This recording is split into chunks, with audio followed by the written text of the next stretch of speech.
agenda for tonight. So thanks to everybody for being here. We're so excited that you are here to get ready to submit for the 2022 call for proposals. And I'm going to introduce and hand the floor over to Christine Shabram, our 2022 conference chair. Hi, everyone. As Michelle said, we're so excited for this. This has kind of been, this workshop has been an idea for a while. And so finally being able to do it and have all of you here and be able to help you prepare your submission is just a really exciting time. So super excited to have this workshop finally happening and excited for you to be here. So let's go ahead and are we gonna introduce each other in the chat? Oh, first talk a little bit about the agenda. So tonight we'll start off with some introductions, do some logistics and just talk about different types of sessions, timeline, and the review process. Then we'll go into idea brainstorm, have you take a look at the rubric, and then also give you some time to create your submission. So here we all are. So again, Christine Shabram, I'm the 2022 conference chair. And we have Jen Manley, who is the 2022 workshop chair, and then Michelle. So let's go ahead and go into our introduction. So if you could just drop in the chat, let us know your name, your role in CS education, and maybe a topic that you're hoping to present at CSTA 2022.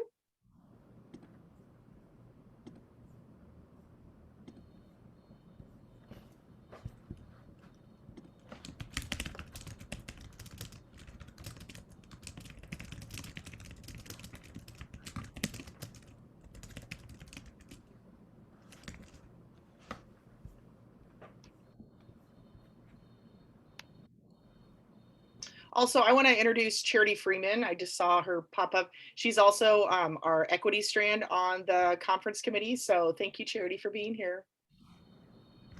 Thank you so much. It's a pleasure to be here. I'm super excited.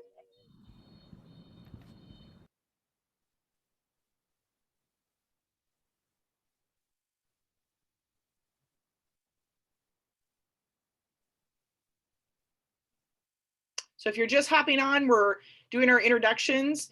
Drop in the chat your name, your role in CS education, and a topic that you hope to present at CSTA 2022. And if you haven't already, I'm going to continue just dropping it in the chat, but we have a link to basically a worksheet that will help you work through today, have a working proposal that you can submit at the end of today or shortly after today is over. And it includes a link to the slides. So if you haven't clicked on that, make sure that you click on that. It's going to ask you to make a copy, and that way you will have your own version.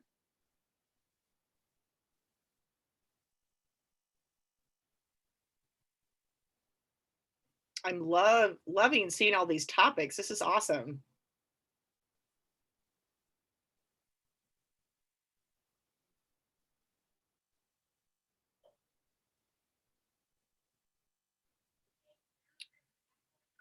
So we'll spend just maybe about 30 more seconds or so dropping your name in the chat. If we have anybody that's just coming on, we're doing introductions, dropping your name in the chat, your role in CS education, and any topics that you hope to present.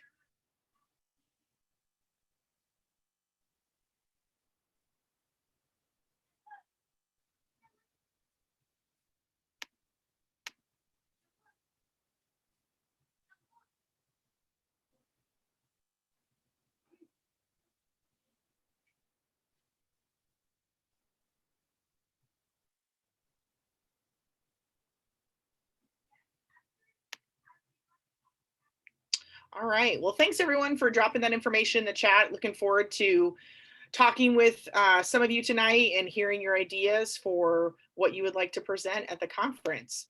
So let's jump into some logistics. So presentation types, we have sessions, which are 60-minute presentations. That's a mix of discussion and hands-on activities. We have workshops, which are 3 hours. These are mostly participants doing something. rather than listening. We have mini sessions, which are 20 minutes, and those are 15-minute presentations with like 5-minute discussions. We have birds of a feather, which are 60 minutes. Those are kind of more facilitated discussions on a specific topic. And then we have posters, which are going to be displayed in our lobby and exhibit area. And that's an opportunity for presenters to present on a specific topic, but then also answer questions. So here's just a timeline for the call for proposals, and then when proposals are looked at by the reviewers, and then when we actually notify presenters. So the call for proposals, as you can see, will go out September, or it's already gone out September 1st. Call for reviewers will end November 1st, and then submission deadlines will be, November 7th. Reviewer period begins the 22nd of November.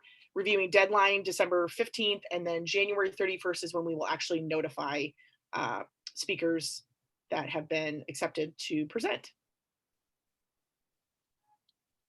And so just a little bit about the review process.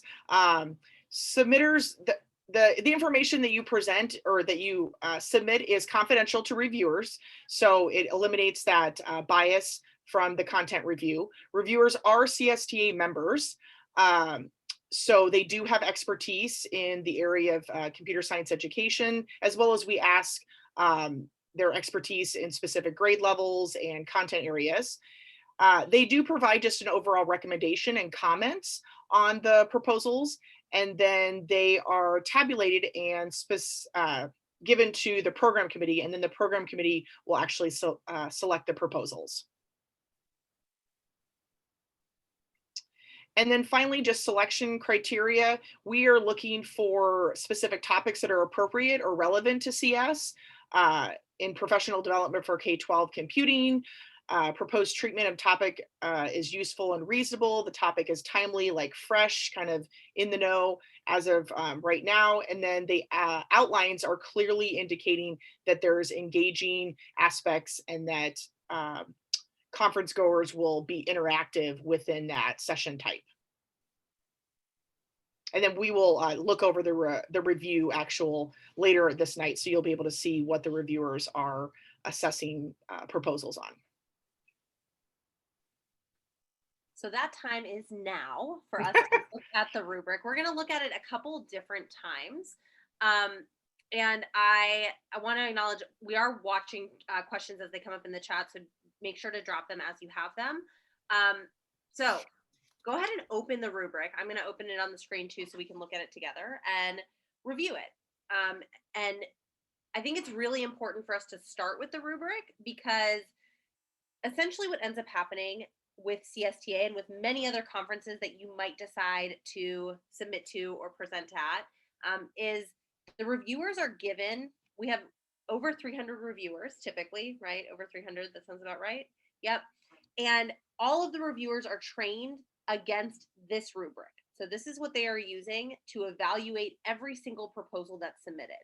And so before we sit down to write a proposal, the best place to start is looking at that rubric and seeing how can we score the highest possible score in every category? What do we need to do for a reviewer to look at our submission and think, yep, absolutely, no questions asked, this is a 5, okay, in this category. So go ahead and open up the link to the rubric.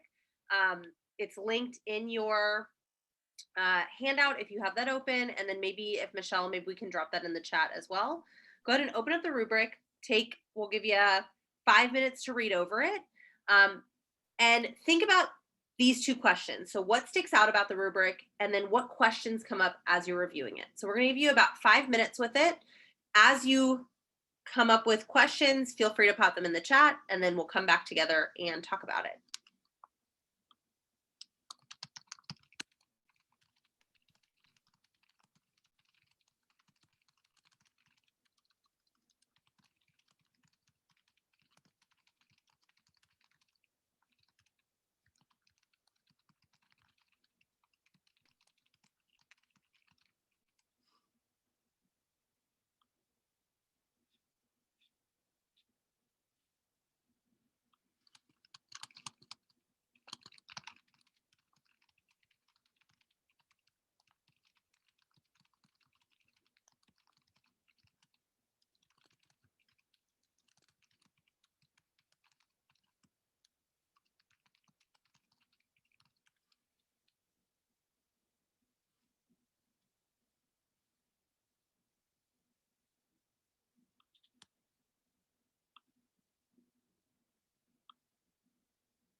And I went ahead and dropped the direct rubric link as well in case you need it.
Take about 1 more minute and then we'll have a chat about it.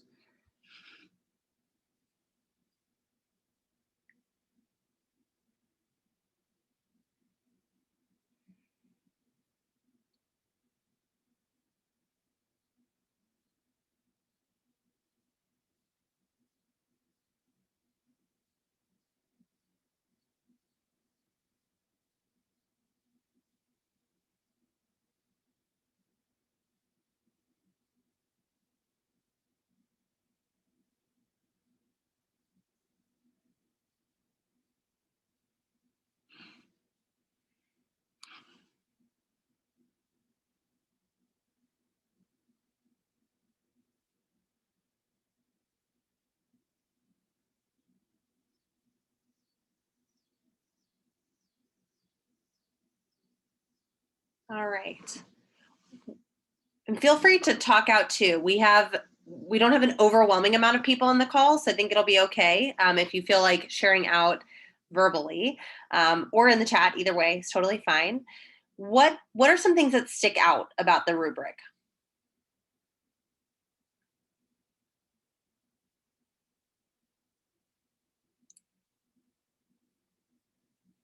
Could be things that are surprising or that you didn't realize. Oh, the word engaging. Yeah.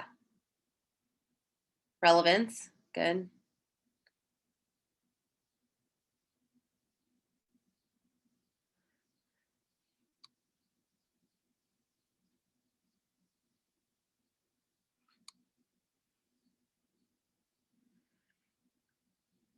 Edgar, that's a great question. This rubric has gone through several years of iteration, and it was intentional to have it align. And you'll see, I think, as we move into actually creating our proposals, to have it align directly with the submission itself. And those things naturally grouped into 3 categories. Yeah. plus the overall recommendation. Yep. Yes, it does resemble project-based learning. Oh, I love that. Yep. Attendees leaving extremely prepared. Yep. Yeah, that's a great point. So one of the things that CSTA attendees seem to value a lot, and those of you who have been CSTA attendees, if you want to agree or disagree, is leaving sessions with stuff they can take and use in their classroom, or leaving feeling like I just learned a strategy or learned how to use a tool so that I can go into my classroom at the start of the school year and I feel prepared to introduce it to my students, right? So that I think also just leading with that excitement too, that you want to, implement this new idea, this new strategy, or this new content in your classroom. So that excitement is also there. Yeah, absolutely. Yep, inspiration and empowerment. Love it, Dodie. I love it. Yeah, so the rubric is pretty specific about exactly what you need in order to get the full points. And we're going to talk more specifically about some of these things as we go through our submission building.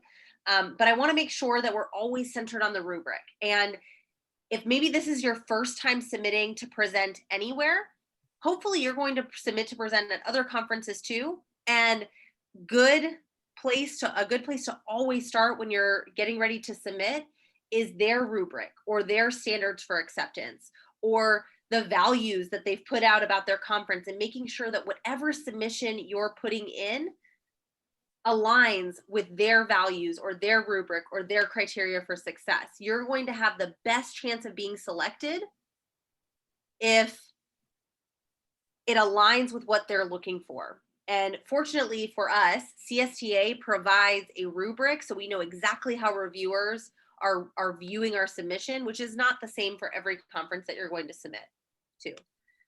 That was bad English. This is why I teach computer science, among other things. Okay. So if you know me, you know I like my big text slides, and we're going to start with some centering on our mindset before we get into our submissions. So I'm going to say a little bit, and then Charity is going to share a little bit about, we've talked a lot about, Charity and I have talked a lot about imposter syndrome. So Charity is going to talk a little bit about that, and then we're going to get into the meat of our workshop. So the first thing that you need to know is that you have teaching genius that someone needs to hear. I remember the first couple of years that I was teaching, I thought I was doing some pretty cool stuff, but I was sitting in my classroom and I was like, yeah, but I'm a first year teacher. I'm a second year teacher. Who wants to hear from me, right? I'm not somebody that's a master teacher yet. I haven't been in the classroom for a decade or plus. What qualifies me to speak? And so what I want you to hear, because I applied for and I presented at my very first CSTA after my first full year of teaching, because I came in my first year, I came in halfway through the year. So I had been a teacher for a year and a half, and I submitted and was accepted to present at CSTA, and people showed up to hear me speak, and it was the coolest thing. And so what I want you to know is that you have teaching genius, whether you're a first year teacher or a 20-year teacher, or you're coming from industry, you have teaching genius that someone needs to hear. Your presentation could be a game changer in classrooms around the world. So teachers need to hear what you're sharing, and it could be the thing they need to get their classroom to work, right? They could be stumbling on something, whether it's pedagogical, whether it's a content topic that's really challenging, and they just need a new way to present it, or their students aren't getting it the way that they're covering it. And going to your presentation and hearing how you do things and leaving with your resources could be what they need to help their students succeed. So you don't just impact teachers by submitting and presenting, you impact students too, all over the world. Like, that's what's so cool about CSTA is we have attendees from all over the world. And so your genius could be the game changer for students that you'll never meet. And then finally, our goal today is to help you find your special sauce and summarize it. So you have this thing, and we just need to figure out how to summarize it in the number of characters that you get on that submission form that aligns with the rubric so that you score high enough to get accepted. Okay. Charity, I'm going to hand it over to you. Sure thing. Yeah. I am Charity Freeman. Pronouns are she, her. It's a pleasure to be with you guys tonight. I was literally driving home from the train station, like, I have to get there. I have to get there. It's such a pleasure to be with you guys. Where did she go? As Christine. Which Christina? Is she on there? I don't see her. Okay, but yeah, awesome. Thanks so much, Lauren. It's good to know I'm not alone. As Christine mentioned, I am on the conference committee. I serve as the equity strand lead, and so my role there just ensures that equitable perspectives and voices are represented in and through our annual conference. I can also piggyback on Jen Manley's expertise as a master teacher, but I can also assure you that she didn't start there. Just like our students don't start out knowing all there is to know about computer science content, we as educators don't inherently know every single thing there is to know about CS, about teaching, about pedagogy, about everything, even though that feels like oftentimes that's the expectation. Well, you're a teacher, you're supposed to know this. Not quite. But today I'm just going to briefly share a couple things with you guys, and hopefully in a way that feels relevant and relatable for you.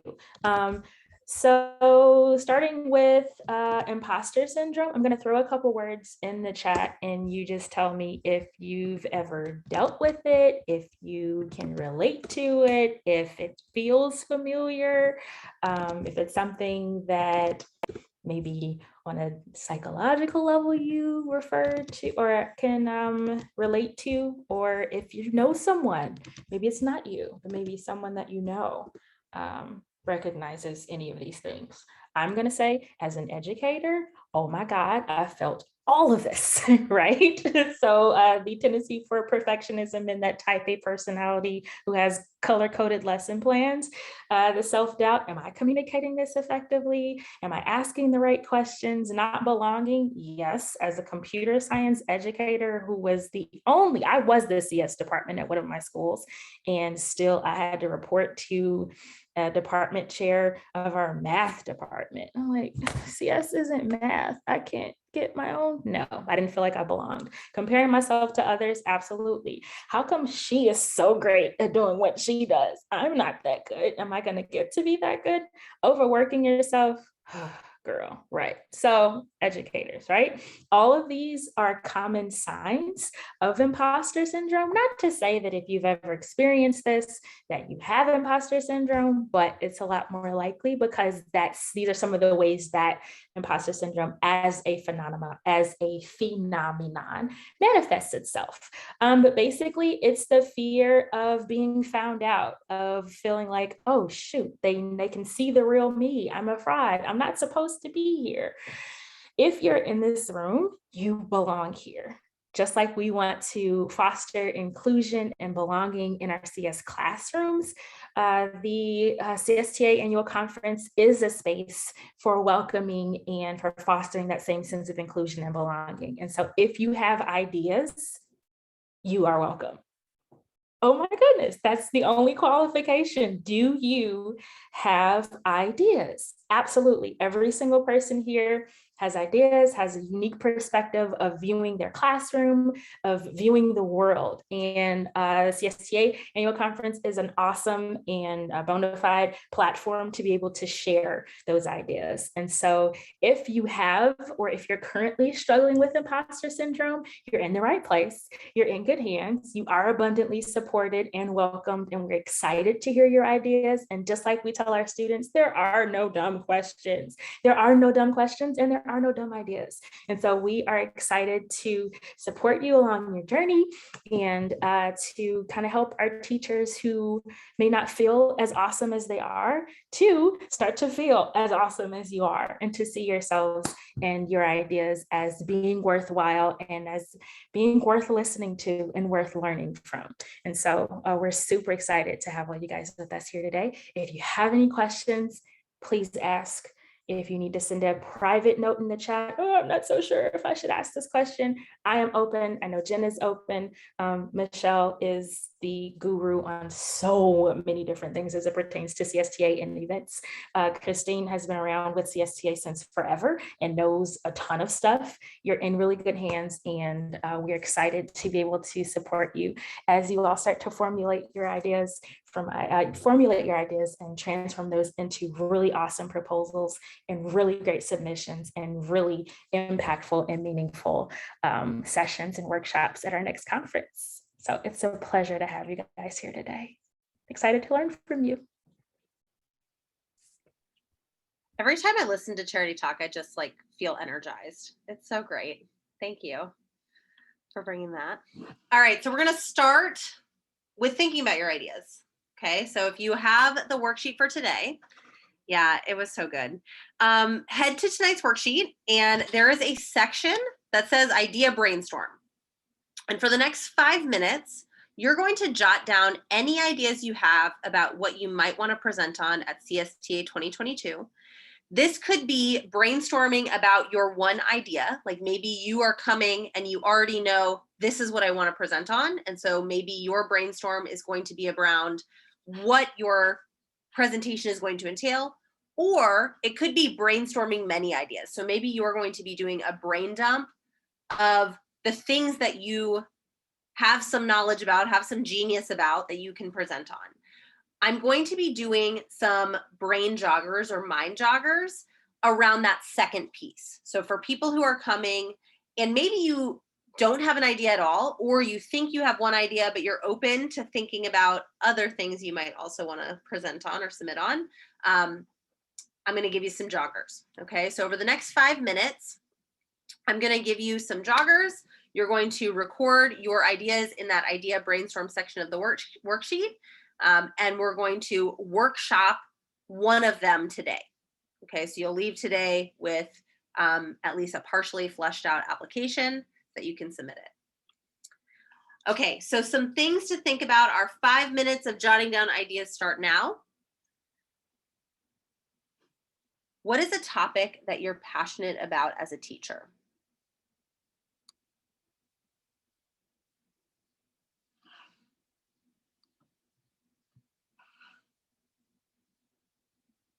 You can also think about a strategy, project, or concept that other teachers ask you about.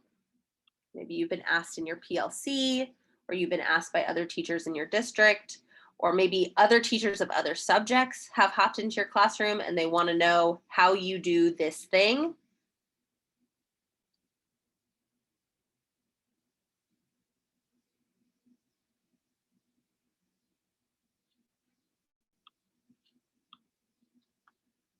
Similarly, you might brainstorm strategies, projects, or concepts that your students get super jazzed about. Is there a lesson that has kids running down the hall to get to your class?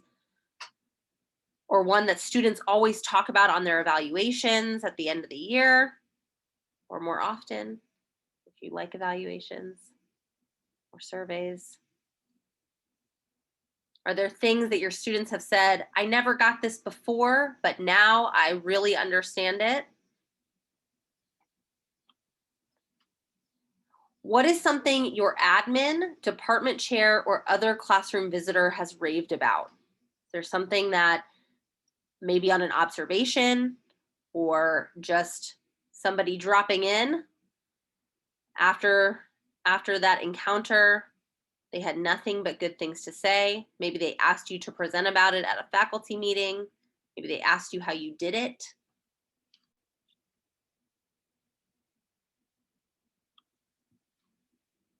Is there a challenging concept that your students just get? What do you do to make that happen? you teach advanced classes, this is one that I really want you to think about, because something that we're always looking for at CSTA is presentations on the more advanced topics. So if you are in an advanced class, especially, if there are challenging topics that you're able to make easy, that would make an amazing session or mini session. What is your favorite thing to teach? What brings you a lot of joy? Or if you're an instructional coach, what's your favorite thing to coach teachers on? And then finally, and then I'm going to stay quiet for 3 minutes to let you finish brainstorming. What makes your classroom special?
Take about 1 more minute to finish brainstorming.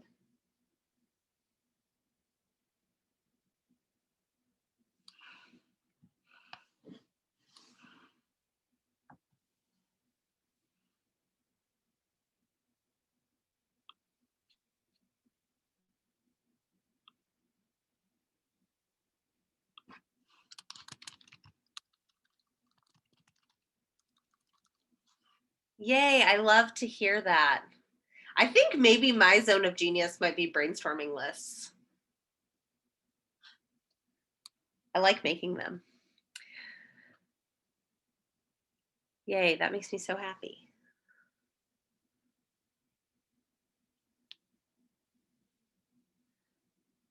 All right.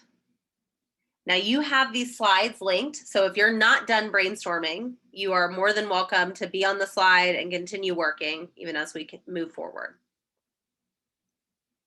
Oh, that's awesome, Steve. That's awesome. Yeah, and you also, Steve brought up a good point, and I want to share it.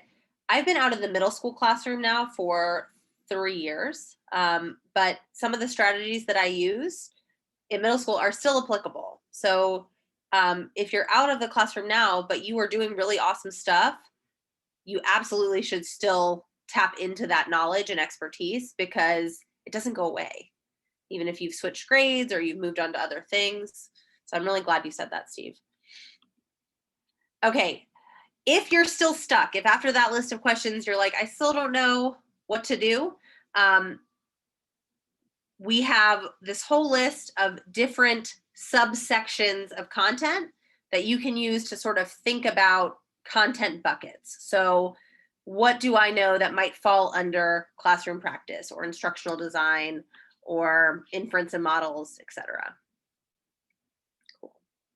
Oh, Steve, I also teach at the university level. I teach high school and university level. And let me tell you, your K-12 expertise in the university at the university level is is so valued. So valued. Your students are really lucky. Okay, so here's what we're going to go over every single part of what you're going to need to submit for your proposal, except presenter details and presentation logistics or your tech needs. And the reason we're not going to go over these things is because these things are not looked at in the review process. Okay, they don't get looked at by reviewers at all. And you're the expert on yourself. We don't need to coach you on filling out your name and your position and all of those things. So, Michelle. I was just going to say one note about tech needs is that has nothing to do with your acceptance process. That's for me and my team. And basically we just play a jigsaw puzzle of, let's say Jen only needs a microphone. That saves CSTA some money. So I try to get all the people that only need a microphone in one room back to back, and the people that maybe need more heavy tech in different rooms back to back. So be honest about what your tech needs are. It just helps me and my team manage our AV order, but it has nothing to do with your acceptance. Awesome. Yeah, so on that worksheet though, as you're filling it out today, it's in the exact order that you are going to input it onto CVent. So this is going to serve as a template for you to record as you're working, so that when you go in to submit your proposal, you just have to copy and paste. Okay. But it does not have presenter details or presentation logistics. So just keep in mind, you're going to see those things when you go in, but the meat of your presentation proposal is all included on this worksheet that we're working on today. Cool. All right, so the first thing we have to do is we have to choose our presentation type. And there's a couple of things to consider when you're choosing your presentation type. So the first thing is, how much time do you actually need to present your material? A personal example of this, the first time I submitted and presented at CSTA, I submitted a session. And when I got all of my feedback after the session, well, and I knew because I ran out of time, but a lot of people's feedback was, this should have been a workshop. This was a 3-hour session, not a 60-minute session. Okay, so the first thing to consider is how much time do you actually need to present all of your material? Similarly, if you only have 20 minutes of content, then you don't want to submit it as a workshop, right? You want to make sure that whichever session type you choose aligns in terms of time and aligns in terms of format. So really understanding the different format types and how you should present, because when reviewers are looking at your proposal, one of the things they're considering is this a good use of time? And is this engaging for participants? And engaging looks different as a workshop, where the expectation is that participants are going to be actively participating most of the time, versus a poster where you're going to be having a poster and not passively, but explaining and then answering questions, right? So we want to make sure we're considering those two things when we're choosing our format, which best fits your area of expertise. So if you're somebody who prefers, or you are super well-versed in creating these dynamic, engaging experiences where you're more of a facilitator, you might lean towards a workshop or a session, versus somebody who really wants to get up and explain and take time for questions at the end. A mini session or a session might be a better fit for you. So when you're choosing what session type, we're getting specific. So for example, in your presentation title and topic, instead of calling it PBL with CS, which is not that specific or unique or original, thinking about it in terms of how do we integrate PBL in core curriculums with CS, that is a more unique version of PBL and computer science as a broad topic. Wow, that was a great question, Charity. Thank you. Always keeping me on my toes. I'm just making sure we're eliminating as many opportunities for folks to count themselves out as possible. It's like, oh, do I have to reinvent the wheel? No, we just want to hear your voice. That's all it is. Yeah. Awesome. Charity, you just summarized it so much better than I did. It's your voice, your spin on whatever topic you choose. Yep. Oh. Okay, the next thing you're going to choose in this next little breakout segment is your topic.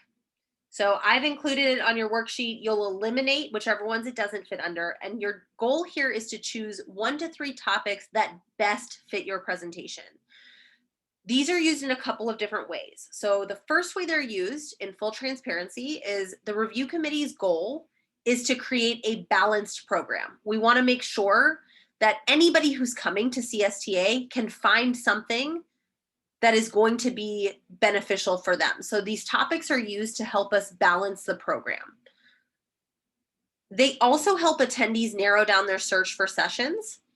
And what you want to avoid is you want to make sure that an attendee doesn't go to your session thinking that it's about one thing and then it's not, right? We don't want an attendee to go to a session and feel like they've wasted their time. And so sometimes when we have all these check boxes, it feels like, well, I should just check every topic so that I make sure I get looked at in all of these different ways.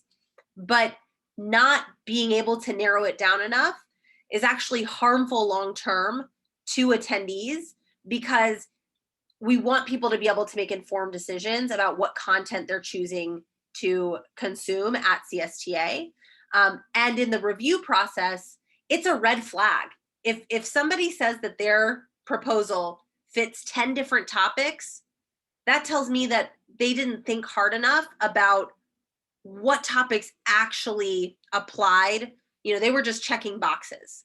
So my suggestion for topic, it will let you choose all of them. I would suggest you choose 1 to 3. Okay. Cool. The next part that you're going to be working on in this breakout session is really the meat of this breakout session, which is your submission overview and abstract. You can think of this as your session's elevator pitch. Imagine that you have 5 to 7 sentences to convince somebody to choose your session. Again, they're going to have a bunch of different sessions to look at and choose from. We want them to read your abstract and choose yours. We want to keep it short and sweet, but tell the people what they want to know. Okay, so if you are new to writing abstracts, this is my formula. The first part is we are going to summarize our session content in 2 to 3 sentences, and we're going to make that first sentence enticing. We're going to use a hook that makes them want to read more, because most people who choose to continue reading, so they read your title and they're interested, they open up your abstract to read it, they're going to read the first sentence and make a decision about whether or not they want to continue reading your abstract. So that first sentence, really important. So we're going to spend 2 to 3 sentences-ish summarizing your session content. And then we're going to include another sentence or 2 about what participants will experience or what they'll leave with. So I'm telling them what's going to happen and the big why of why they should attend my session. Remember, we said CSTA attendees really value leaving sessions with actionable takeaways, with stuff they can implement tomorrow. So if you can communicate to them in your abstract what they're going to leave your session with, your abstract is going to be a 10 out of 10. Okay. Bonus points, if you can, not actual points, this is just Gen magic points. Okay. But your abstract is next leveled if you can make it enticing and if you start with a hook. So keeping in mind that that first sentence is your most powerful way to grab their attention to continue reading your abstract. So if you're somebody who has some experience in academia and you've written abstracts before, this is a different kind of abstract, right? This abstract is your elevator pitch to convince people to come to your session. Yeah, Steve, great point. CS knowledge and skills. could be applied to most things. It could. We do get a lot of submissions around pedagogy, and so that might not necessarily be specific to CS. We got a lot of submissions last year on differentiation, for example, that maybe was not necessarily CS knowledge and skills. So it does apply to a lot, though. You're right. Before I move on, because the abstract is really the meat of your submission, what questions come up about the abstract?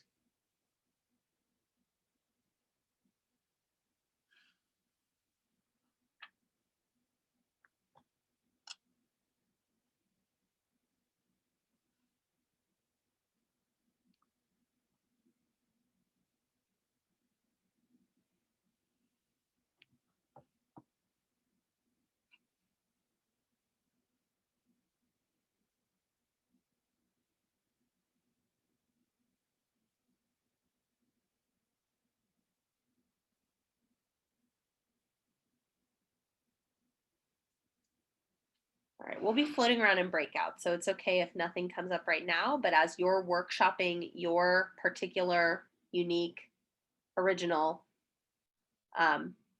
abstract, we'll be in to help as well.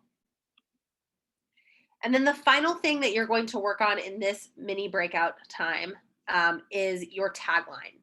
So the tagline is your summary of your session abstract in a tweet's worth of characters. Michelle, is it still 140 characters? It didn't cut me off earlier when I tried. It should cut you off. Let me double check that. But yes, I think it's 140. Yeah. So the easiest way to do this is to scan your abstract and choose a string of words that are most enticing and best summarize your session. But the other way you could do it, so 2 ways to write your tagline: choose the best words from your abstract, or read your abstract and try to summarize it in 140 characters or less. This is really the meat of your abstract, short and sweet. My other suggestion with this might be, if you're deciding whether to use content information or takeaway information in your tagline, I would use takeaway information in your tagline. So, leave with 10 new ideas on how to increase engagement in your classroom is very appealing to educators. I double checked. It is 140 and it is set up to cut you off. Oh. So I'll have to look and see why I didn't do that for you. Maybe it would have if I tried to submit it. That's probably what it is. Yeah. Okay, so 140 characters. An old school tweet, because Twitter is longer now, but. No, Steve, so it shouldn't be tag words. Great question. It should be something like a sentence. The idea here is that, where does this show up, Michelle? So it'll show up in a couple of places. The mobile app. It will show up in when we distribute the session recordings, depending on how that works in person, as part of that table, and then our marketing team will use it on social media as like part of promotions. And then finally, in a horrible world where we are all quarantined again next summer, it also shows up in the preview in our virtual platform. But we're not going to say that because we'll be in person.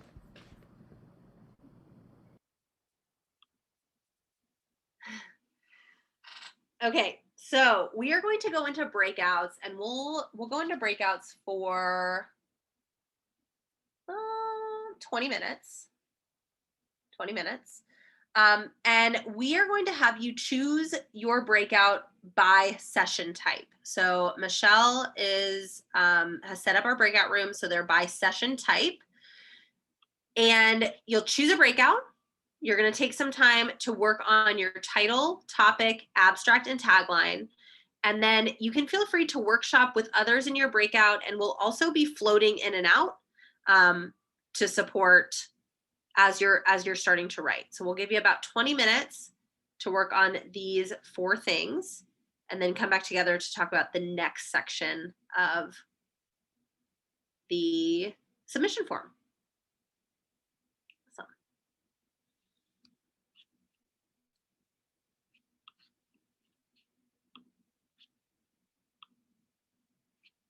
So breakout room should be open, and you should be able to choose your session type. And if you're not able to choose, let me know, and I'm happy to assign you wherever you'd like to go.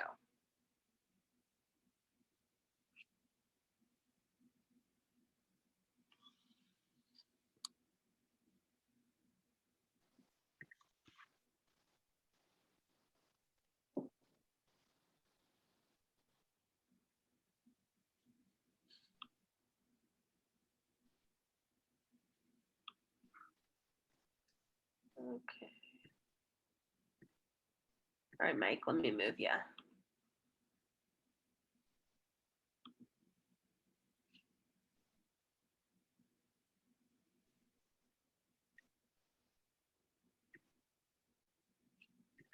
Oh, I think I accidentally moved Edgar. Ooh. There we go. Oh man, it gave him 60 seconds. I could have closed it without giving him a warning. Well, I didn't know you could do that. I always give a warning. So many times. Just in the middle of a sentence, and then you are whipped away to another breakout room. It was very funny because the Birds of Feather session was having a BOF, and the sessions group was all working individually. That is very funny. Very indicative of their session types. It's kind of funny.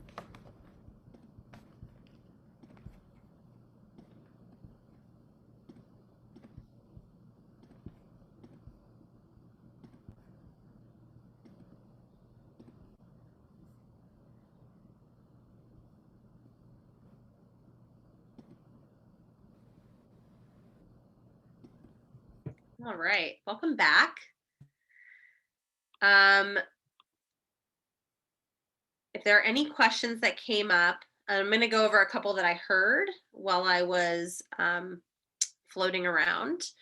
Go ahead and drop them in the chat so we can address them. So a couple things that came up that I think are important to share out. You can submit more than one presentation proposal. So I mentioned this in the session chat. I typically submit anywhere between 3 and 5 a year to CSTA just to see what sticks, because reviewers are following a rubric, but different year, different judges, different outcome. So feel free to submit more than one. You don't have to have your session totally ready to go and done when you submit. You don't have to have all materials done. You could submit just the abstract and just the objectives and things like that, and still have a very strong session that aligns with the rubric and scores very highly. So don't be discouraged by, I don't have time right now to create this hour-long session. Wait to do that work until it's accepted, right? So don't feel like you have to do all of that in order to submit. All right. Any other questions that popped up?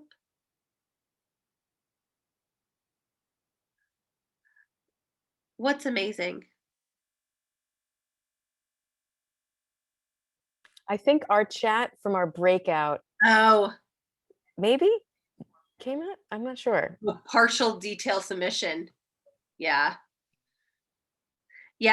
So BOF breakout, I have to tell you, because I already told the session group, and I don't want to talk behind your back. I thought it was very funny that I went into the BOF breakout and you all were having a BOF. And then the session breakout was all working individually, and it was awesome. Yes, you did have a BOF. It was great. I didn't want to interrupt. I was like, this is awesome. They're doing exactly what they're supposed to be doing. And Mike, I just want to acknowledge, because you're here, Mike is also, Mike writes awesome submissions. I got to read a few of them last year, so I just wanted to acknowledge that. He's somebody else to ask for advice too, because he writes some really strong proposals. So Thank you so much, Jen. yeah. All right, cool. Well, we'll keep rolling. The abstract is the biggest thing that you're going to write in terms of the submission form itself. How many submissions does the average submitter submit? One. Most people are submitting one. I'm telling you that my hack, if your goal is to get submitted and you're not entirely, and you have different ideas, you have a lot of different ideas, submit more than one. Because why not? Worst case scenario, well, best case scenario, right? You get accepted to present all of them. You can choose to not accept your spot to submit, to present one of those sessions, or you can accept that you're already there and people want to hear your brilliance and present on all of them. Okay, cool. All right, so grade levels addressed is the next category on this form. And I want to be very clear with this. Where people lose points on the rubric is if they say that their topic is for a specific grade level and it is not. So this is another one where we have tried to limit people and we've said pick 2 at most. Truly pick 2 at most, but if it is only for one grade level, don't pick 2, pick 1.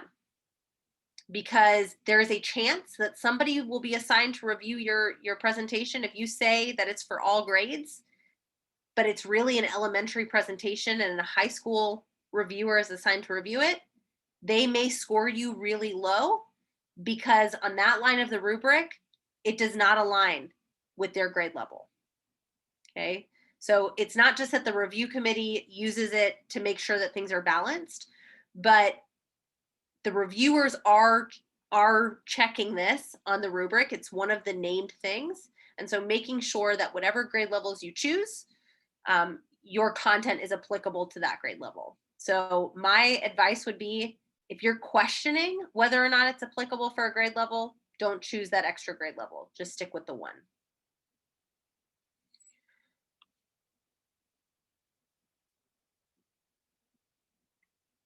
Yes. Oh, Lauren, great question. Yes, you can submit a proposal with someone else. You could submit as a panel. You could submit one on your own and another session with another person or with a group of people. Yep. It's a great question.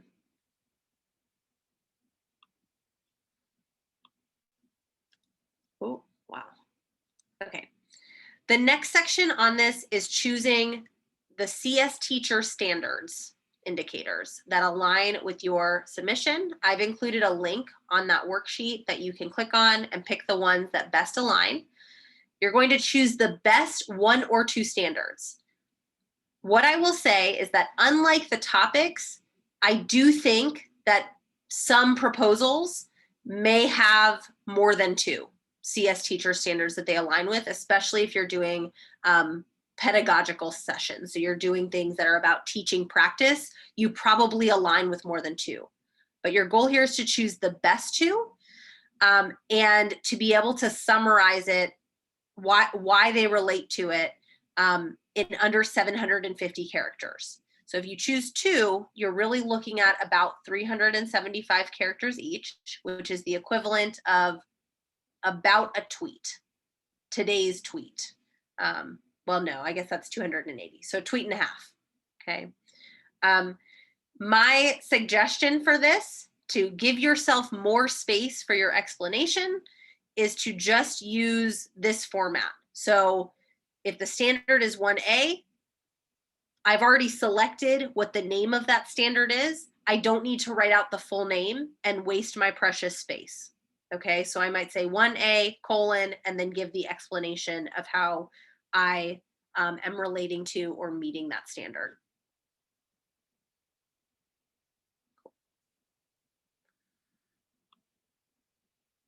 The last required component on your submission is the proposal or submission objectives. This one is only 300 characters, which is not very much if you are a teacher who has learned to write very long objectives that include both the objective and how the student is going to meet it. Okay, so you have 300 characters, and your goal here is to put on your teacher hat and design 1 to 3 learning objectives for your session. But these learning objectives are learning objectives for your attendees. So what are your attendees going to leave with? What will they be able to know, do, create, or have because of your session?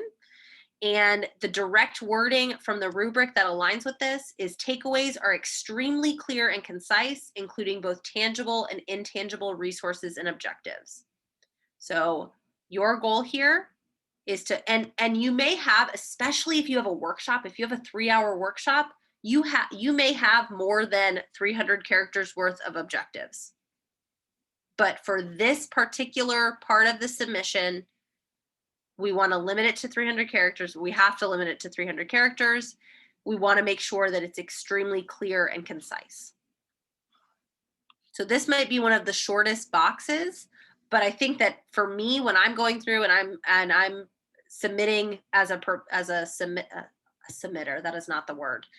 When I'm proposing my own sessions, I think this is going to be the box that takes me the most time because I want them to be clear and concise. Attendees, oh, that's a great question. It's just the reviewers that will see the objectives. Although I would encourage you when you're creating your presentation, once you've been accepted, that you lead with the objectives so that attendees know right from the get-go what they're going to be experiencing in your session. Yeah, great question. There's also a box for you to include additional links. A great session proposal will use this space because you can link as many resources as you want. So there's a few options that I can think of. I'd love to hear if you have other ideas for how to use this space. Linking a Google Doc that includes a detailed outline of your session, timing, activities. Maybe you even have things linked within that. So you've got an interactive Google Doc that reviewers can peruse. You may also link a Google Drive that includes some draft handouts or resources that you might share with participants. These don't need to be in final form. If you're presenting on something you've done in class, it could even just be the things that you already used with students, right? And maybe you're going to tailor them differently when you're accepted, but this is just so you're establishing more credibility, more expertise, and showcasing more of what your session could potentially look like. The really important thing about this is that you leave off any identifying details. So we want to make sure that our reviews are blind, that we don't have any prior knowledge of who is submitting any given session. And so just make sure any resources that you're using have your name and other identifying information removed. Some little ways this might show up. If you have resources and you have your name on the bottom as a footer, as a copyright, take it off just to submit it for reviewing.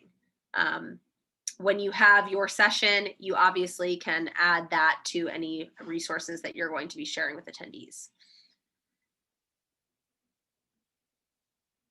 I don't think they do see the objectives in the post-session survey, Steve, but actually that's a really great idea. Might be a good use for them. Cool. I don't think anybody is workshopping a workshop right now, but I'm gonna just include this for if you decide you wanna present a workshop. Workshops this year have to include an outline of your workshop, which includes estimated timings, descriptions of the learning activities. So what will they be doing? If you're doing a workshop and you're going to be including this outline, I would highly encourage you to link to handouts that they might receive and to be descriptive about what they're going to be doing at certain points, because workshops are 3 hours long. So reviewers want to make sure if you say this is going to take 3 hours, we've thought about how we're going to use and engage people for 3 hours worth of time, because that's a large chunk of their day. And then this particular component has to be under a page. I'm actually not sure, Steve, we'd have to do some data analysis on acceptance rate. There are fewer workshops, but they're more work to submit. So there might be, there are fewer submissions of workshops as well. Yep. All right. Because we are already getting close to the end of our time together, which is wild, we're gonna give this breakout, we'll say 13 minutes, which is not enough time, but go ahead and get through the components that you can get through. So we'll say 13 minutes, we'll regroup at 8:50 or 7:50, or if you're in California, 5:50, yes, I think, and you'll work